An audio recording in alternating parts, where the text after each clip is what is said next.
তীব্র গরমে school college 7 দিন বন্ধ, সামনে আরও বৃদ্ধির পূর্বাভাস। ঢাকায় 40 ছাড়ানো হিট স্ট্রোকে 3 জেলায় 3 জনের মৃত্যু। উপজেলা নির্বাচনে প্রার্থী মন্ত্রী এমপির স্বজনদের তালিকা হচ্ছে, সরে না দাঁড়ালে সাংগঠনিক ব্যবস্থা, জানালেন ওবায়দুল কাদের। ক্ষমতা হারানোর আতঙ্কে নেতাকর্মীদের গ্রেপ্তার অভিযোগ বিএনপির, ঐক্যবদ্ধভাবে রাষ্ট্রকে ঝাঁকি দেওয়ার আহ্বান মির্জা ফখরুলের। ঈদযাত্রায় 399টি সড়ক দুর্ঘটনায় 4 শতাধিক যাত্রীর মৃত্যু। সরকারের অবহেলাকে দায়ী করছেন পরিবহন মালিক শ্রমিক নেতারা। এবং ইরান ইসরায়েল উত্তেজনায় মধ্যপ্রাচ্যে শ্রম বাজার নিয়ে শঙ্কা, স্থিতিশীল রাখতে পদক্ষেপের পরামর্শ, সংকট দেখছে না সরকার।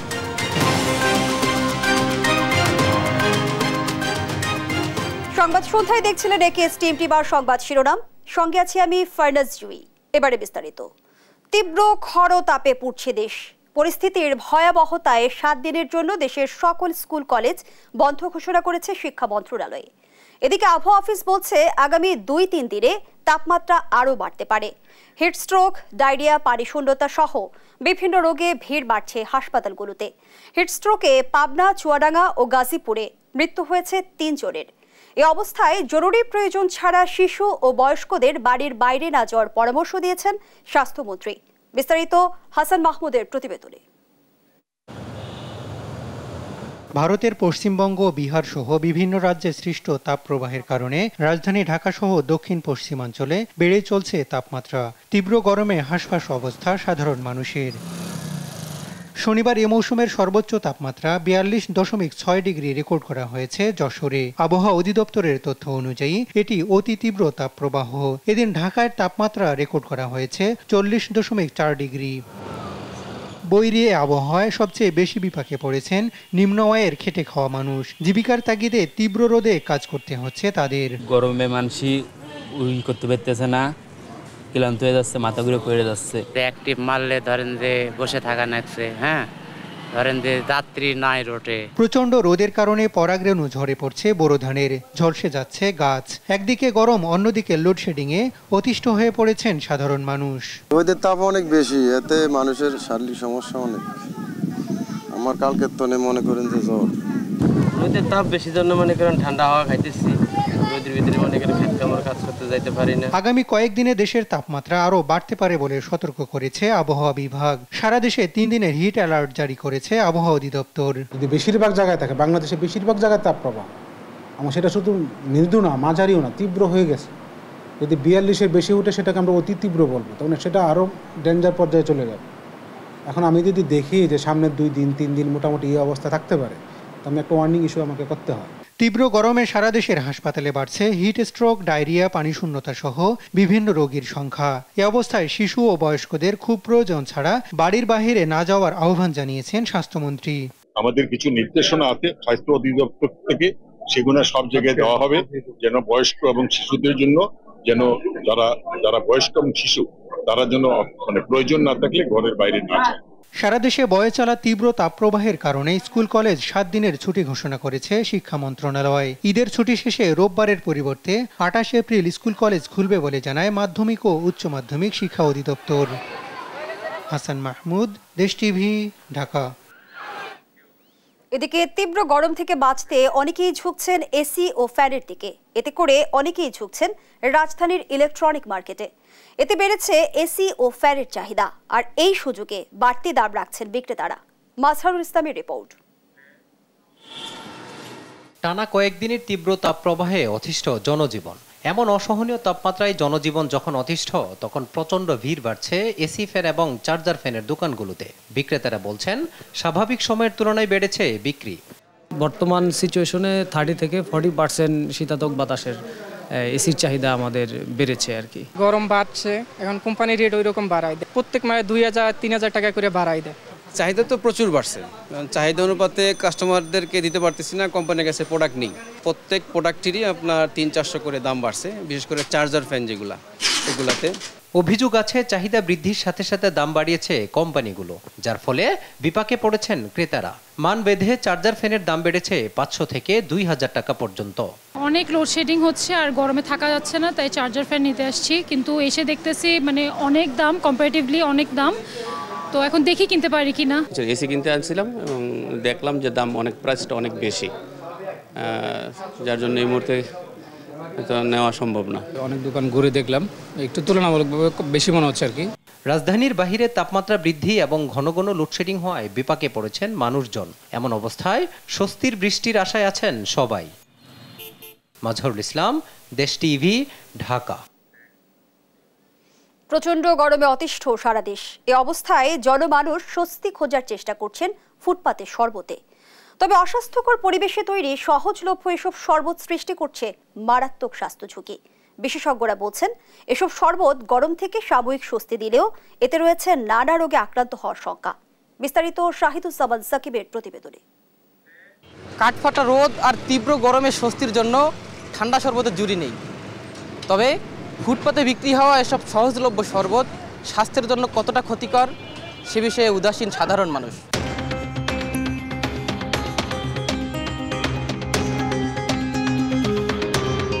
ফুটপাতের এসব শরবত ঠান্ডা করতে ব্যবহৃত বরফ কতটা স্বাস্থ্যসম্মত সে বিষয়ে ধারণা নেই ক্রেতা বিক্রেতা কারোই। পথচারীরা বলছেন, তীব্র গরমে তৃষ্ণা মেটাতে বাধ্য হয়েই পান করতে হচ্ছে এসব অস্বাস্থ্যকর শরবত। কারখানার থেকে আঙ্গুরে বরফ দেওয়া যায়, কোন থেকে এটাও জানি না। বরফটা দেওয়া যায়, আমরা বরফ ভালো জানি এটাই না। পানি দিয়ে কোন পানি দেওয়া তৈরি করে আমরা জানি না, কারখানা আমরা চিনি না। আমরা আনি মনে করেন বাইতুল মোকাররম উত্তর গেটে, ওইখান থেকে আমরা কিনে আনি, বলে দিয়ে আমরা আজকের বরফ ভালো বরফ, সেই জন্য আমরা ওই জায়গাটা আনি। প্রচন্ড গরমের কারণে খাইতেছি আর কারণ কিছু করার নাই। তারা কি দিতেছে এটা তারাই জানে, এটা আমি বলতে পারতেছি না। বরফের জন্য মাছের টাকা একই কিনা সেটা আমার জানা নেই। বরফের কারখানায় গিয়ে দেখা যায় সম্পূর্ণ নোংরা ও অস্বাস্থ্যকর উপায়ে প্রস্তুত করা এসব বরফ একই সাথে পচনশীল দ্রব্য সংরক্ষণের কাজে ও শরবতে ব্যবহারের জন্য বিক্রি করা হচ্ছে। আমার বরফকে কোন কামে লাগায় হেইরা আমার দরকার নাই। ওই যে রিকশাওয়ালা নিয়ে গায়ের ভিতরে ডলতাছে, এটা কি আমার কইয়া নিতেছে? আরেকবারে গোস্তে মারতাছে, আরেকবারে মুরগি মারতাছে, আরেকজন নিয়ে বাসায় নিয়ে মনে করেন ইফতারি খাইতেছে, আরেকজন শরবত বেচতেছে। আবার দেখা গেছে আরেকজন আইয়া মনে করেন মানুষ মারা গেছে, জরুরি ব্যাপার, উনি লাশে ব্যবহার করতেছে। ফুটপাতে তৈরি হওয়া এসব শরবত পানে পানিবাহিত বিভিন্ন রোগ, টাইফয়েড, ডায়রিয়া, জন্ডিস হওয়ার পাশাপাশি ব্যাকটেরিয়া ও ভাইরাস ছড়িয়ে পড়তে পারে বলে সতর্ক করেন বিশেষজ্ঞরা। পানিগুলো পরিশোধিত না, বরফটাও ঠিক মতো পরিশোধিত পানি দিয়ে তৈরি করা না, যার ফলে এর মধ্যে পোকামাকড় বসতেছে, মাছি বসতেছে, তাতে করে মানে বহু ধরনের রোগ হওয়ার সম্ভাবনা। এই শরবত বা পানীয় বানানোর জন্য যে পানিটি ব্যবহার করা হয় এটি মোটেই নিরাপদ এবং সুপেয় নয়। যে বরফটি মেশানো হয় সেই বরফটিও কিন্তু মানুষের খাবার জন্য তৈরি করা হয় না, এটি ইন্ডাস্ট্রিয়াল ইউজ বা অন্য কাজে ব্যবহারের জন্য তৈরি করা হয়।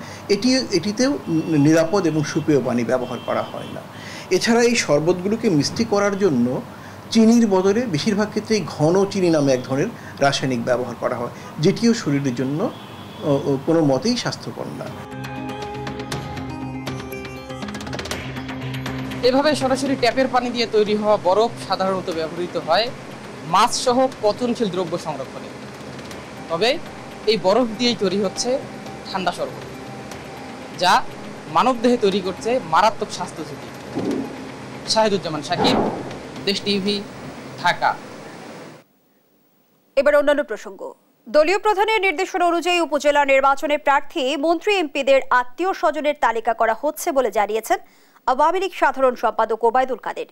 দুপুরে ধানমন্ডি কার্যালয়ে এক সংবাদ সম্মেলনে তিনি আরো বলেন, আওয়ামী লীগের এমন সিদ্ধান্তে তৃণমূল ও জনগণ খুশি হয়েছে। তৌফিক মাহমুদ মুন্নার রিপোর্ট। আগামী 8 মে অনুষ্ঠিত হতে যাচ্ছে উপজেলা নির্বাচনের প্রথম ধাপ। নির্বাচনকে সামনে রেখে শুরু হয়েছে মন্ত্রী এমপিদের নিজ এলাকায় প্রভাব বিস্তারের প্রতিযোগিতা। নিজ পরিবার ও স্বজনদের উপজেলা চেয়ারম্যান বানাতে মরিয়া আওয়ামী লীগের অনেক মন্ত্রী, এমপি ও নেতারা। আর এইসব কর্মকাণ্ড নিয়ে ক্ষুব্ধ দলীয় হাইকমান্ড। এরই প্রেক্ষিতে গত কয়েকদিন আগে মন্ত্রী, এমপি ও নেতাদের স্বজনদের উপজেলা নির্বাচনের প্রার্থিতা থেকে সরে দাঁড়ানোর নির্দেশ দেন দলীয় প্রধান। এমন বাস্তবতায় দুপুরে আওয়ামী লীগ সভাপতি রাজনৈতিক কার্যালয়ে কথা বলেন আওয়ামী লীগ সাধারণ সম্পাদক ওবায়দুল কাদের। সাফ জানান, প্রস্তুত করা হচ্ছে নির্বাচনে অংশ নেওয়া মন্ত্রী, এমপিদের আত্মীয় স্বজনদের তালিকা। দলের তৃণমূলের কর্মীরাও অনেকেই তাদের মতো রিয়াকশনটা ভালো। তার কারণ হচ্ছে যে একটা দল, আমি এমপি, আমি মন্ত্রী, আবার আমার ভাই, আবার আমার আরেক ভাই, ছেলে, শ্যালক, এরা পদ নিয়ে যাবে সব। তো তাহলে তৃণমূলের কর্মীরা কি? দলের এই সিদ্ধান্তে তৃণমূল খুশি উল্লেখ করে ওবায়দুল কাদের বলেন, উপজেলা নির্বাচন চলাকালে জেলা উপজেলা পর্যায়ের সম্মেলন বা কোনো কমিটি গঠন করা যাবে না। উপজেলা পর্যায়ে এখন যে নির্বাচন হচ্ছে কয়েকটা ফেজে, এখন মাত্র প্রথম ফেজ। এই নির্বাচন চলাকালে আমাদের উপজেলা পর্যায়ে কিংবা জেলা পর্যায়ে কোনো সম্মেলন, মেয়াদ উত্তীর্ণ সম্মেলন, কমিটি গঠন, এই প্রক্রিয়াটা বন্ধ থাকে। মোট 4 ধাপে অনুষ্ঠিত হবে এবারের উপজেলা নির্বাচন। তৌফিক মাহমুদ মুন্না, দেশ টিভি, ঢাকা। ফুটবল, ক্রিকেটের মতো দেশীয় খেলাকে গুরুত্ব দেওয়ার তাগিদ দিয়েছেন প্রধানমন্ত্রী শেখ হাসিনা। বিকেলে রাজধানীর আর্মি স্টেডিয়ামে Bangabandhu Bangamata gold cup football টুর্নামেন্টে এবারের চ্যাম্পিয়ন, রানার্স আপ ও সেরা খেলোয়াড়দের পুরস্কার বিতরণীতে একথা বলেন তিনি। জানান, আওয়ামী লীগ যখনই ক্ষমতায় এসেছে খেলাধুলাকে উৎসাহিত করেছে। বিস্তারিত শামীমা আক্তারের রিপোর্টে। রাজধানীর আর্মি স্টেডিয়ামে বঙ্গমাতা গোল্ড কাপ প্রাথমিক বিদ্যালয় ফুটবল টুর্নামেন্টের 11তম আসরের ফাইনাল খেলা উপভোগে স্টেডিয়ামের দর্শক গ্যালারিতে খোদ প্রধানমন্ত্রী শেখ হাসিনা। 50 মিনিট খেলা হওয়ার কথা থাকলেও গরমে ম্যাচের সময় 10 মিনিট কমানো হয়। ব্রাহ্মণবাড়িয়ার বাঞ্ছারামপুর মডেল সরকারি প্রাথমিক বিদ্যালয়কে 3 গোলে হারিয়ে চ্যাম্পিয়ন হয় লালমনিরহাটের পাটগ্রামের বিকে সরকারি প্রাথমিক বিদ্যালয়। সেনাবাহিনী প্রধান এবং সকালে একই মাঠে রংপুরের মিঠাপুকুরের তামিলগঞ্জ সরকারি প্রাথমিক বিদ্যালয়কে 2-1 গোলে হারিয়ে জয়ী হয় জামালপুরের মাদারগঞ্জের চরগোলাবাড়ি সরকারি প্রাথমিক বিদ্যালয়। চ্যাম্পিয়ন ও রানার্স আপ দল এবং সেরা খেলোয়াড়দের হাতে পুরস্কার তুলে দেন প্রধানমন্ত্রী শেখ হাসিনা। বলেন, আওয়ামী লীগ যখনই সরকারে এসেছে ছেলে মেয়েদের খেলাধুলায় উৎসাহিত করেছে। আমি যখনই সরকার এসেছি তখনই আমি চেষ্টা করেছি খেলাধুলার প্রতি আমাদের ছেলে মেয়েদের আরও বেশি অনুরাগী করতে। কারণ খেলাধুলা মানুষের শারীরিক মানসিক শক্তি দেয়, ডিসিপ্লিন শেখায়, আনুগত্য শেখায় এবং সেই সাথে সাথে দেশপ্রেমে উদ্বুদ্ধ হয়। আজকে আমাদের এই খেলাধুলার মধ্য দিয়েই আমরা দেশকে এগিয়ে নিয়ে যেতে পারি, সারা বিশ্বের কাছে পরিচিত করতে পারি। দেশীয় খেলায়ও গুরুত্ব দেওয়ার তাগিদ দেন সরকার প্রধান। বলেন, এর মাধ্যমেই ছেলে মেয়েদের মেধা আরও বিকশিত হবে। আমাদের খেলাধুলায় আমাদের ছেলেমেয়েরা যেন আরও বেশি আগ্রহ হয়, আরও বেশি আগ্রহী হয়ে অংশগ্রহণ করে।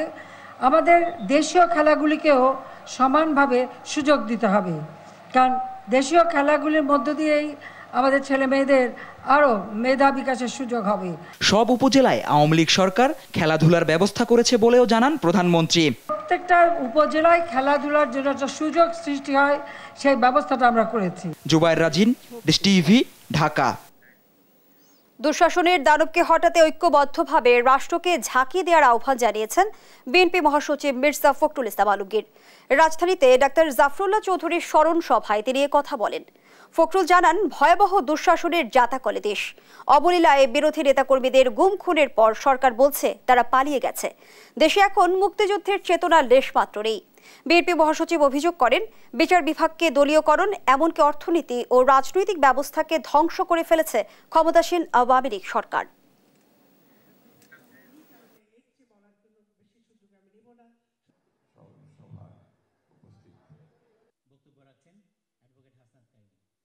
কে কি বললো সে দেখার দরকার নেই। আসুন আমরা সবাই ঐক্যবদ্ধ হয়ে আজকে এই ভয়াবহ দুঃশাসন যা আমাদের সমস্ত ভালো অর্জনগুলোকে কেড়ে নিয়েছে, আমাদেরকে পঙ্গু করে ফেলছে প্রতি মুহূর্তে, আমাদেরকে পুরোপুরি একটা দাসানো দাসে পরিণত করছে। সেইখান থেকে বেরিয়ে আসতে হবে, আমাদেরকে ঐক্যবদ্ধ হতে হবে। এর কোনো বিকল্প নেই। সংবাদ সন্ধ্যায় আরো থাকছে। 4 মাস 10 দিন পর খোলা হলো কিশোরগঞ্জের পাগলা মসজিদের দান বাক্স। পাওয়া গেছে 27 বস্তার টাকা, চলছে গণনা।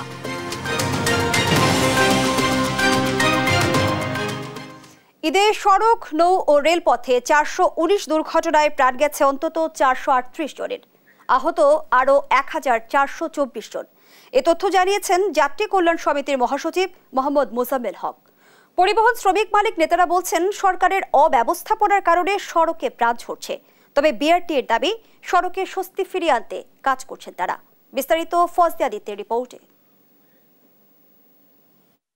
সড়কে প্রতিনিয়ত ঘটছে দুর্ঘটনা, প্রতিদিনই বাড়ছে মৃত্যুর মিছিল। যাত্রী কল্যাণ সমিতি বলছে এবার ঈদুল ফিতরে সারা দেশে সড়ক, নৌ ও রেলপথে 419 দুর্ঘটনায় নিহত হয়েছেন 438 জন আর আহত হয়েছেন 1424 জন। এবারের ঈদে সরকারের বিভিন্ন নিয়ন্ত্রক সংস্থা ও আইন শৃঙ্খলা রক্ষাকারী বাহিনী মাঠে থাকলেও পথে পথে যাত্রী হয়রানি, অতিরিক্ত ভাড়া আদায়ের নৈরাজ্য এবং সড়ক দুর্ঘটনায় প্রাণহানি বেপরোয়াভাবে বেড়েছে। 407 জন নিহত হয়েছে, 1398 জন আহত হয়েছে। সংবাদ সম্মেলনে যাত্রী কল্যাণ সমিতির মহাসচিব জানান সবচেয়ে বেশি দুর্ঘটনার কবলে পড়েছে মোটরসাইকেল, যা মোট সড়ক দুর্ঘটনার 40 ভাগ। দুর্ঘটনার শীর্ষে রয়েছে মোটরসাইকেল। এবারের ঈদে 198টি মোটরসাইকেল দুর্ঘটনায় 165 জন নিহত হয়েছে, 240 জন আহত হয়েছে। এদিকে রাজধানী মহাখালী বাস টার্মিনালে এক আলোচনা সভায় পরিবহন মালিক শ্রমিক নেতা দাবি করেন সরকারের অবহেলা আর অব্যবস্থাপনার কারণে কোনোভাবেই নিয়ন্ত্রণ করা যাচ্ছে না সড়কের মৃত্যুর মিছিল। এককভাবে চালকদেরকে দায়ী করে এই সড়ক দুর্ঘটনার সমস্যার সমাধান হবে না। তার সাথে সংশ্লিষ্ট যারা আছে সকলকে রুলস এন্ড হাইওয়েজে আইনে বলা আছে রাস্তা থেকে 10 মিটারের মধ্যে কোনো দোকানপাট, মার্কেট, বাড়িঘর করতে পারবে না। সেই আইন আদৌ বাস্তবায়িত হয় নাই। বিআরটিতে তারা আচার আচরণ এত খারাপ যে আমাদের শ্রমিকরা লাইসেন্স করতে গেলে অনেক হয়রানির শিকার হয়। আমি আশা করি যে আমরা যে ভালো কাজ করি, আমরা বিনিময়ে কি চাই, আমাদের জন্য সেই সম্মানটা আমাদের শ্রমিক পায়। তবে বিআরটি এর চেয়ারম্যানের দাবি সড়কে স্বস্তি ফেরাতে কাজ করছেন তারা। সচেতনতা না বাড়ালে দুর্ঘটনা কমানো সম্ভব না বলেও মত তাদের। রোড অ্যাক্সিডেন্টের জন্য কারা কারা দায়ী এটা আমরা জানি, শুধু চালক এখানে দায়ী আমরা কোনোদিনই মনে করি না। এটা মাননীয় প্রধানমন্ত্রীও কিন্তু বলেছেন গাড়ি পরিচালনা ছাড়া অন্য কোনো পারপাসে ইউজ করা এটা বেআইনি। এই যে খড় শুকানো, পাটকড়ি শুকানো, পাট শুকানো, ধান শুকানো, এগুলো থেকে শুরু করে যত রকম রোডে অন্য কাজ কেউ যদি নিয়ে আসে তাহলে সেটা সম্পূর্ণ বেআইনি। এটাও কিন্তু মুক্ত রাখার দায়িত্ব আমাদের সকলের। সড়কে প্রাণহানি কমাতে সকলকে একসাথে কাজ করার আহ্বান জানান বিআরটি এর চেয়ারম্যান। ফজলে আদিত্য, দেশ টিভি, ঢাকা। ইরান ইসরায়েল উত্তেজনায় মধ্যপ্রাচ্যের শ্রম বাজার নিয়ে দুশ্চিন্তা বাড়ছে। বাইরা মহাসচিব শামীম আহমেদ চৌধুরী নোমান বলছেন অস্থিরতার কারণে দেখা দিতে পারে অনিশ্চয়তা। আর অভিবাসন বিশেষজ্ঞ সিআর আবরার মনে করেন বাংলাদেশ সরকার ও মিশনগুলোর কূটনৈতিক তৎপরতার উপর নির্ভর করবে শ্রমবাজারের স্থিতিশীলতা। তবে প্রবাসী কল্যাণ প্রতিমন্ত্রী শফিকুর রহমান চৌধুরী বলছেন চলমান পরিস্থিতিতে মধ্যপ্রাচ্যের শ্রমবাজারে প্রভাব পড়বে না। এ নিয়ে সজাগ রয়েছে সরকার। আজিজুর রহমান কিরণের রিপোর্ট। সাম্প্রতিক ইরান ইসরায়েলের সংঘাতে উত্তেজনা এখন পুরো মধ্যপ্রাচ্যে, আর তাই এই অঞ্চলে কর্মরত প্রায় 28 লাখ বাংলাদেশি প্রবাসী শ্রমজীবীর কপালে চিন্তার ভাঁজ। বাংলাদেশের সবচেয়ে বড় বাজার মধ্যপ্রাচ্য পরিস্থিতির দিকে বিশেষ দৃষ্টি জনশক্তি রপ্তানিকারকদের সংগঠন Bangladesh association of international recruiting agency বাইরার।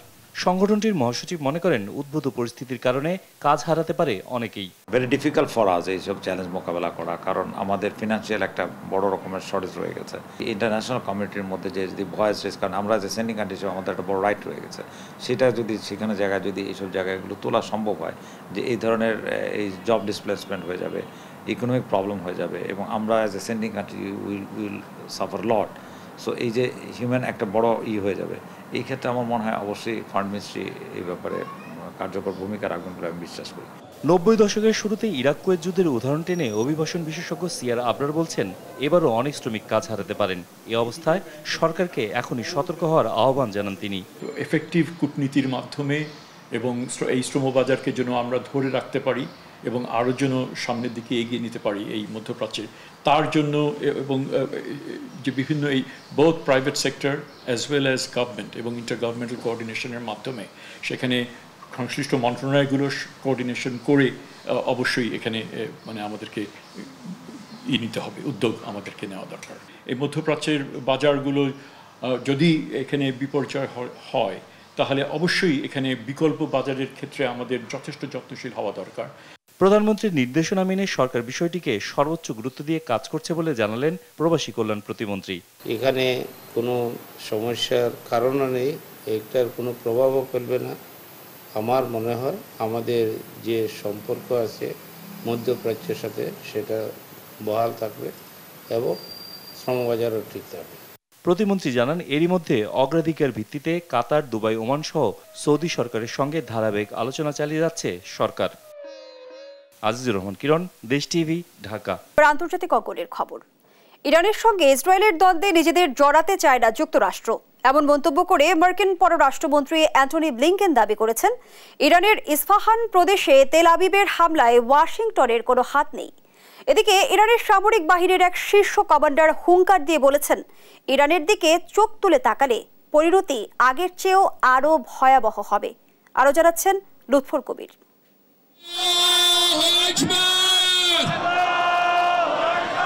শুক্রবার জুম্মার নামাজের পর ইরানের রাজধানী তেহরানের রাজপথে ঢল নামে সাধারণ মানুষের। ইসরায়েলের ড্রোন হামলার প্রতিবাদে ক্ষোভ জানান বিক্ষুব্ধরা। নারী ও শিশুদেরও অংশ নিতে দেখা যায় এই বিক্ষোভে। ইসরায়েলি বাহিনীর ড্রোন ও ক্ষেপণাস্ত্র প্রতিহতের ছবি নিয়ে উপহাস করেন তাদের অনেকেই। ইসরায়েলকে সাবধান হওয়ার হুঁশিয়ারি দিয়েছেন ইরানের সেনাবাহিনীর গ্রাউন্ড ফোর্সের কমান্ডার। আমাদের আকাশে বিপজ্জনক বস্তু দেখা মাত্রই ভূপাতিত করতে প্রস্তুত আছে বাহিনী। বস্তুগুলো সন্দেহজনক ছিল, কিন্তু বড় কোনো সমস্যার সম্মুখীন হতে হয়নি আমাদের। ফের যদি ইহুদিবাদী শাসক ভুল করে তাহলে এর জবাব হবে তীব্র। ইরান ইসরায়েলের চলমান উত্তেজনার প্রশমনে কাজ করছে বলে জানিয়েছেন মার্কিন পররাষ্ট্রমন্ত্রী অ্যান্টনি ব্লিংকেন। তবে শুক্রবার ভোরে ইরানের ইস্পাহানে তেল আবিব যে হামলা চালায় তাতে যুক্তরাষ্ট্রের কোনো হাত নেই বলে দাবি করেন তিনি। ওই আক্রমণাত্মক পদক্ষেপে কোনোভাবেই জড়িত ছিল না যুক্তরাষ্ট্র। যে বিষয়টি নিয়ে কাজ করছি তা হলো উত্তেজনা নিরসন করা, যে কোনো সম্ভাব্য দ্বন্দ্ব থেকে উভয় পক্ষকে দূরে রাখা। সম্প্রতি ইসরায়েল বড় ধরনের হামলার মুখে পড়ে, তাদের অবশ্যই আত্মরক্ষার অধিকার রয়েছে। ইরান ও ইসরায়েলের রেষারেষি বন্ধে সোচ্চার খোদ ইসরায়েলের বাসিন্দারাই। দুপক্ষের পাল্টাপাল্টি আক্রমণে উদ্বিগ্ন সাধারণ মানুষ।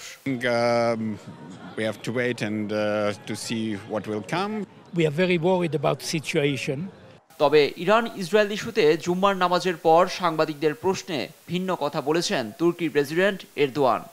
İsrail farklı şeyler söylüyor. দেখুন, এই মুহূর্তে ইসরায়েল ও ইরানের কর্তৃপক্ষকে নানা ধরনের বিবৃতি ও বক্তব্য দিতে দেখা যাচ্ছে। কোনো পক্ষের বক্তব্যকেই আপনি সত্যি বলে দাবি করতে পারেন না।